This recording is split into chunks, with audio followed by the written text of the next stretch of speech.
Bum bum bum bum bum bum bum bum bum bum bum bum. The Peter Dislike Show. Bum bum bum bum bum bum bum. When I was working on my PhD, I had to travel to Louisville, Kentucky, to give a presentation on a problem in Ramsey theory. It's a mathematical graph theory problem. And so when I got to the hotel, one of the quirks of Kentucky is that at the time, this was in 2009, a lot of people smoked in Kentucky. And so when you get to the hotel, the front doors is packed with people smoking. And I don't like inhaling secondhand smoke. So I held my breath and I ran through the hotel door. And by the time I got to my hotel room, I realized that I had left my cell phone in my car and I didn't want to go out to get it. And I wasn't sure how much the hotel charges you for using the phone, but my dad had a calling card that I could use, and I used the calling card. And when I checked out of the hotel, I discovered the hotel had charged me like $70 or something like that. My PhD advisor was upset about that, and but the school still reimbursed me for that. I explained how there are so many people smoking in the at the front door, and then I called the hotel to complain about all that. I called the hotel to say, I want to talk about these charges. The reason I didn't go out to get the phone, before I could even explain the whole reason, they refunded the whole thing.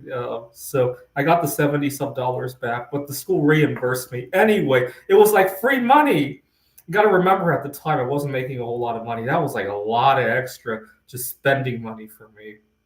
And so I learned that you could complain and just get some money back for various things. I would complain about any little thing that I could think of.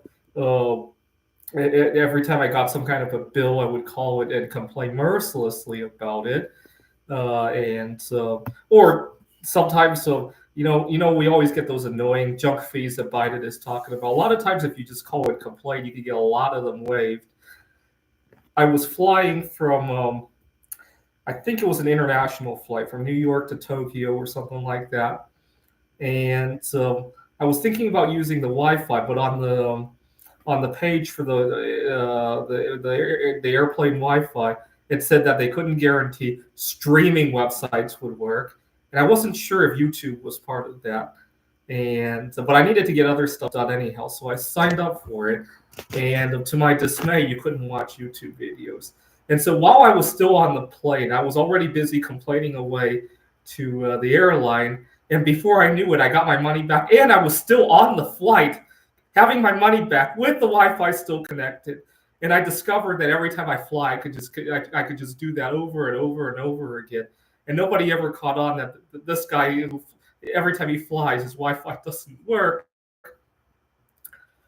In 2019, there was a snowstorm in Seattle, and my car got stuck in the parking spot. I think I was living out of my car at the time, and I had gone to my favorite hangout. It was a Starbucks, and my car got stuck in the snow. And I called AAA, but AAA said that their trucks are down, and they told me to call some other towing company, and they would reimburse me. I called around and I discovered to my dismay that the cheapest towing service was like $800. And I called AAA just to make sure they would reimburse it. Because if not, I could just stay in that parking spot. I used to live out of my car. It wasn't the end of the world, but AAA said they could reimburse that.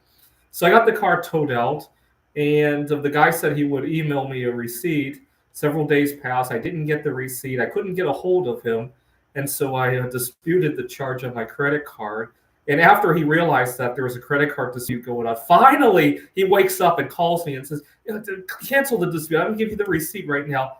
And I was so fed up about that I got the receipt, but I didn't cancel the credit card dispute. And I filed the receipt with AAA, and I got double my money back. And the guy was so upset. He was threatening to sue me and everything. And I thought, I'll just sit around and see what happens. And he never sued me or anything. And fortunately, I believe the statute of limitations has passed anyhow. So that was great. And so, anyways, I love little complaints like that just to get a little bit of money back for some reason. I discovered that just make noise. Right? Too many people just accept these things for the way they are, right? Unfortunately, where I really suck at making noise, and I alluded to this in my last video, is at the workplace when people they might not give me a junk fee, but a junk task sometimes. They want me to fill in for these odd hours or do something beyond my job description and a bunch of junk tasks that really tax the hell out of my schedule. I need to get better at complaining about those things as well, right? This is the Peter Dislike Show. Bum bum bum bum bum bum bum bum bum bum bum bum. The Peter Dislike Show. Bum bum bum bum bum bum bum.